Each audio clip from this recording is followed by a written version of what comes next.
Hi everyone, so today we're going to be talking about my top 10 favorite Pokemon from the Galar region. Sword and Shield's been out for about 2 weeks as of recording this video, and I think that is enough time for me to kind of get my thoughts collected on which 10 Pokemon are my favorite from this region. And before we dive into it, I just want to say this region has some amazing Pokemon designs and a lot of unique types and a lot of just unique Pokemon that we've never seen before. They brought a lot to the table, and it was a tough choice, more than usual, because not only did we get a lot more quality, we did get a little bit more of quantity also, because like X and Y added like 60-70-ish new Pokemon. I think Sun and Moon added like 70-80-ish, and now these games, if you include Gigantamax forms and Galarian forms, I think they added about 100. So yeah, lots to work with here, and it was tough narrowing it down, but I hope you enjoy my opinions regardless. And of course, if you don't, please feel free to leave yours in the comments below. I love reading your comments. Yeah, let's just dive into this. So coming in at number 10 is Korbinite. I've really liked Korbinite ever since he was revealed. I think most people do. Like, what is not to love about Korbinite? Korbinite is great. They revealed Korbinite, but they didn't actually reveal that he had 2 pre-evolutions, which I also love, Rookidee and Corvisquire. Rookidee is just a circle Borb, Rowlet 2. He's great, love Rookidee. And Corvisquire, kind of a cool name. Corvisquire, that's just fun to say, and it's basically just Corviknight without his armor on, and I think that's really cool also. Obviously, I also love that he is just this big, massive bird. He's like 8 foot tall or something. He is a huge goth taxi. That's the way I love to describe him. A few criticisms for the Pokemon though. The reason why he's only number 10 is that I wish his stats were a little different. I don't think he's bad. He has this ability called Mirror Armor, which is really cool. It basically, any stat drops reflects back to the opponent. That is a really sick ability. But his stats, he's just another bulky flying steel type. We already have Celesteela and Skarmory. I was hoping we had maybe like another Staraptor on our hands where he's just like this hyper offensive monster, but no, he's another bulky flying steel type. All right, coming in at number 9 is Appleton. Oh my god. I think the reason I love this guy so much is because he is puppy sized. When you first, there were leaks for Sword and Shield. Let's not beat around the bush. I was looking into them. Whenever they were leaking, I saw him and I'm like, he's kind of goofy. He's probably huge though, like Venusaur. But no, as soon as the games come out, I'm using one. He's puppy sized, and I love it. He is literally the size of a puppy. His shiny is a little bit underwhelming. It's literally just like the color change is just his hat that he wears. He's just got a green hat instead of a red one. But that doesn't mean I just, I love him. He's a grass dragon type. Grass dragon is a really cool type combination. The only grass dragon before this, I believe, was Mega Sceptile. And part of the reason I liked Mega Sceptile a lot is because of the fact it was a grass dragon. Grass is my favorite type, if you didn't know. So yeah, grass dragon types, love that. And another thing of note about him is his Gigantamax form. His Gigantamax form, him and Flapple, they are split evolutions from Appleton, and they share the same Gigantamax form. But I don't really see Gigantamax, Appleton, and Flapple as a Gigantamax version of them. I see Gigantamax, Flapple, and Appleton as a Gigantamax Appleton. It's essentially just a G-Max Appleton, which is pretty cute. I will say Appleton is adorable. The Appleton definitely gives this guy huge bonus points because the way he rolls to you in Pokemon Camp, bro, so much personality oozing from this little dude. Love them, and I'm just really, I didn't think I would like a food Pokemon this much, but hey, Appleton, number 9 for me. All right, so number 8 is Ice Q. I'll be honest, I don't think me or a lot of other people paid this guy much mind. Whenever the leaks were happening or whatever, we saw this guy and we're just like, it's a penguin with an ice cube on its head. Cool. That was kind of just it. It's like there's not really much else to know unless you like penguins a lot. You kind of just skimmed over this guy. And we're just like, whatever, it's just another Pokemon. Doesn't have an evolution, doesn't have a pre-evolution. But over the past few weeks, this guy has severely grew on me. He's a relatable Pokemon. Yeah, he has anxiety. I would imagine. He's covering his face. He doesn't want anybody to see his face. And then whenever his ice block gets broken, he's sad. He's scared. He's like, no, my Instagram filter's gone. Yeah, Ice Cube without the ice block on his head, I thought was really weird at first, but again, I think he's really relatable and cute now. And I never realized that he had a stat change. He's kind of like Minior and Mimikyu combined, where I guess if you hit his ice block with a physical attack, it breaks. Kind of like Mimikyu's disguise, but Mimikyu could do it for special attacks also. Whereas if you hit him with a special attack, the ice block doesn't break, but he still takes damage.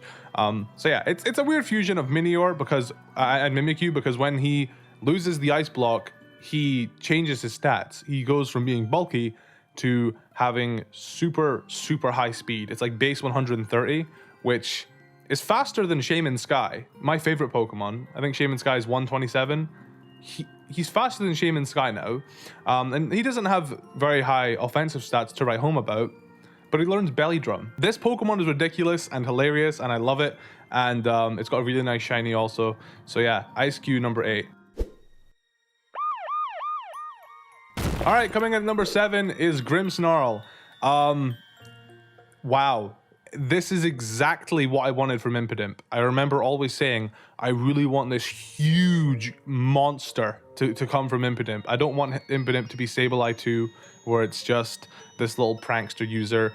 And, you know, I don't want another Sableye. I love Sableye, but I don't want another one. So I was very pleased to hear that he evolved into Grimmsnarl. Not direct, he goes Morgrem, then Grimmsnarl. Morgrem's kind of cool. Grimmsnarl is just covered in hair, which is kind of gross. I like to see it more as like a Venom type thing, you know, where, you know, Venom kind of just overtakes his body. If you actually attack with Grimmsnarl, you can see him like, you know, throw his arm, and you can kind of see his actual arm underneath the hair, because the hair is like covering it to make him stronger. It's really bizarre. I like seeing it as a Venom type thing, no, not actual hair. And yeah, it's a Dark Fairy type, a type combination that we have wanted since X and Y. We've always wanted, you know, like, you know, what's the first Dark Fairy type going to be? They're going to have to do that type combination eventually. It is the two polar opposite types. We need it to happen, and honestly, worth the wait. Didn't disappoint whatsoever. Like I mentioned previously, it has Prankster. That is a really good ability. And to be honest, it's not an ability you would have expected Grimmsnarl to have. You look at Grimmsnarl, he just looks like Darmanitan. He's just this super strong macho Pokemon.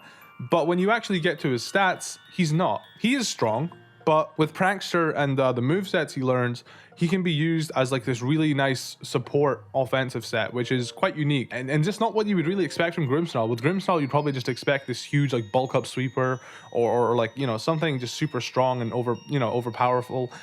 But it's not just that. It can be a support set, which I absolutely love, because it's just one of those things where it's like, you know, don't judge a book by its cover. That's kind of what I feel like this Pokemon is. Coming in at number 6 is Dragapole. Honestly, when the leaks were happening, this was probably my second favorite Pokemon, but obviously since time has gone on, it's moved down a bit. It doesn't mean I don't love it as much as I did back then. It just means other Pokemon have kind of found their way into my heart. Dragapole is the pseudo-legendary of this generation, and I'm so glad. I was so worried it was going to be Duraludon. I'm so worried it was going to be him, but I'm glad it's not. Dragapole is easily one of the coolest pseudo-legendaries we've ever had, period. It is so unique. It has baby cannons. It has babies that it shoots from its head. Besides that, it's got the Ghost Dragon type, which from first glance you wouldn't expect, but if you look closely, its tail is like a wisp, you know. Its tail is invisible, so it's yeah, it's a ghost, and I just love its cry. The cries this generation have been kind of lackluster, and I'm somebody that cares about Pokemon cries a lot. But I think he has one of the best cries, because you can hear like the little dreepies kind of, you know, making noises from his head. It's great.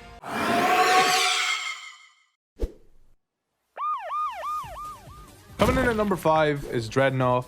Dreadnought was my favorite Pokemon on the lead up to the release of Sword and Shield. Absolutely loved him. I thought he was going to get an evolution, but then they revealed G-Max Dreadnought, and that made me second guess. I'm like, wait, G-Max Dreadnought, why would they G-Max a Pokemon that evolves? Damn, we've probably just got another, you know, Dreadnought's probably a single stage Pokemon. And to be honest, from the reveal trailers, I might have to go look back, but I thought Dreadnought was quite small. Dreadnought didn't really look that big in the reveal trailers, and I thought, you know, surely he's gonna evolve. He looks like, I thought he was like a Route 1. I don't know why. He just did not look that big, but seeing him in game, he's like bigger than Growl, but not as big as Torterra. And for me, that was like the perfect size. I think that is a great size for Dreadnought, and I absolutely like, usually I like small Pokemon, but Dreadnought being quite big made me really happy, and made me appreciate him a lot as well. As a pre-evolution Chewtle, don't like Chewtle. Chewtle's just a baby, dumb and boring. You know, the pre-evolutions and the Gmax forums would usually affect my opinion on Pokemon, but not Dreadnought. I just love Dreadnought the way he is. I don't really care about Gmaxing it. I don't really care about what it evolved from. I just like Dreadnought as a standalone Pokemon. Like, I love him enough to be up here. You know, none of that other stuff affects it. I also want to say his shiny is awesome. I wish it wasn't as dark, but it is still really cool. It's kind of like a Bowser coloring, and I think that's, I don't know if it's a nod or just coincidence, but I think it's dope either way. And yeah, of course I love Dreadnought. Dreadnought was the first Pokemon I shiny hunted for in this game, and I can't wait to just keep using him. I think it's Water Rock, which is, I think it's the first Water Rock type I like, and I don't really typically like rock types that much, but Dreadnought really does it for me. Really like Dreadnought. So coming in at number 4 is RunaRiggis. I just want to say, first things first, I love his name, RunaRiggis. RunaRiggis. I just love saying that. It's so fun to say. Secondly, I love that it's its own Pokemon. I love that it is not simply just Galarian Korbinite. I don't know too much about its inspiration, but I have a brief idea, and I think that's dope that they turned that into a Pokemon. They did a really good job of it. I can't wait to hopefully one day see what the Pokemon on his rune is. And yeah, I think another thing I love about it is its cry. It is it kind of sounds wimpy. It kind of sounds like a wimp, and I don't know why, I just love that. And its attack animations are hilarious too. He kind of like puts his rune together so you can see the full image, and I think that's dope also. Yeah, RunaRiggis was a great addition to this game, and I'm really glad that they did it, because I've never been a big fan of Korbinite, but RunaRiggis, I don't know, I just really rate him highly. I think this happens a lot in my lists, where the more I get deeper into it, the less good reasonings I have for liking them. I just have a lot of like love for the Pokemon, and I can't translate it into words. Number 3 is Cramorant. When this thing was first revealed, I just did not care about it. I was just like, yeah, he looks kind of funny, whatever. Gulp Missile is such a fun ability to play with. He's probably my favorite Pokemon to battle with right now. Just playing chicken with the Gulp Missile is great. It is great fun. Cramorant can take a hit too. He's not frail by any stretch of the imagination. It learns Amnesia and Roost, and the fact that it can be a physical attacker or a special attacker, it's quite versatile. And also the shiny, it is probably my favorite shiny Pokemon in the game so far. Well, Sword and Shield. I still like shiny Mawile more, but shiny Cramorant though, it's just orange. I called my one Cheeto. I just love that name. And yeah, seeing him in game does a lot more justice than seeing him in trailers. He looks so guilty at all times. Like he's always got this guilt face, and I love it. I never saw myself loving Cramorant this much, but honestly, man, that mon is great. God. Coming in at number 2 is Dracozolt. These are the fossils of the generation, and I want to say I love the concept of these. A lot of people, it's like Marmite, you love it or you hate it. There's no in between, and I personally love them. I love Dracovish too, but Dracozolt is my personal favorite. Man, he is so cute but hilarious, and you feel kind of bad. It's like, it's an abomination. It is literally, they took two Pokemon body parts and just put them together, and just, whoa, look, a new Pokemon is born. It's kind of messed up if you think about it, but like he's really strong. His colors are amazing. The red and green and yellow, it's just such a cool color combination, and he's an electric dragon. Electric dragon is no longer exclusive to Zekrom, and I love that. I personally call my one Wagon because he's got junk in the trunk. He's got a huge ass, and his signature move, Bolt Beak, is ridiculous. It's 85 base power, but if you go ahead of your opponent, it goes up to 170 base power. That is nuts. It literally doubles in base power if you land the hit before your opponent. That is crazy. And it's just so versatile, and I really love Pokemon that have, I guess, a lot of versatility about them. There's a lot of different things you can do with them in battle, which I'm a big fan of. And finally, coming in at number 1, if you've watched any of my videos, you already know it's Toxicity. While I like pronouncing it as Toxicity, that just sounds better than Toxicity. So I'm going to keep saying Toxicity. So stop correcting me. I know the pronunciation. Leave me alone. He's my favorite, and yours too, probably. A lot of people like this Pokemon. Personally, I like the amped form more. I will say, not a huge fan of the shinies. I think shiny Loki looks better than shiny amped. Man, the regular form of the amped form of Toxicity, just that vibrant purple with the yellow, that color combination is phenomenal. It is the first electric poison type also, which is dope. It is of course hella weak to ground, but I don't care. Every Pokemon has weaknesses. He's just such a bro. He has huge Scrafty vibes, where, you know, he's just this cool punk humanoid lizard type guy. And yeah, it's hard for me to explain my love for him. His Gmax form, it's not in the game technically. I mean, it's in the files, but it's not revealed. It's not out yet.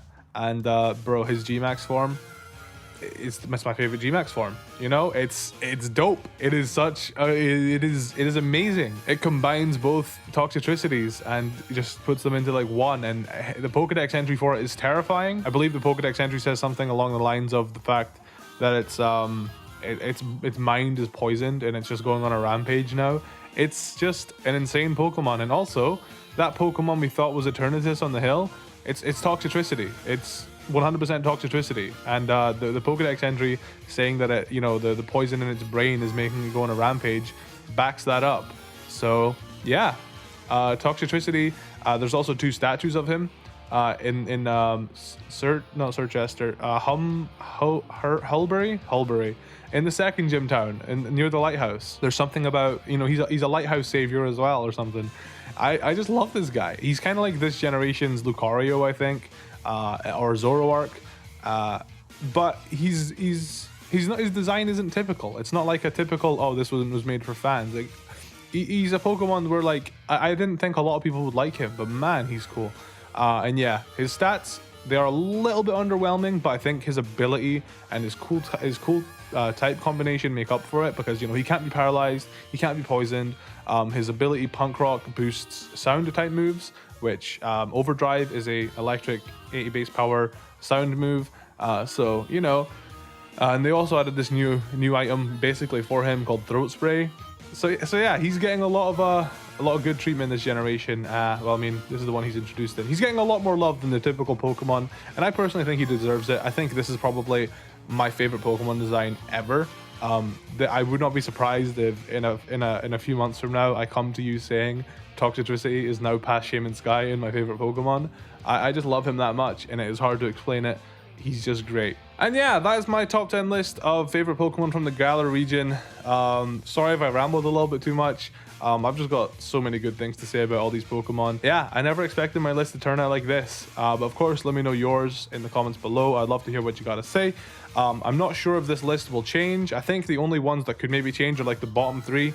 Like, I could easily see Korbinite going down to like number 12 and then something else taking his place at number 10. But I can't really constantly be updating you on my top 10 favorite Galar Pokemon. It's just not feasible. But as of now, 2 weeks after the game coming out, these are my favorite 10. And I hope you love these guys as much as I do. And just because I never mentioned your favorite Pokemon on here doesn't mean I hate it.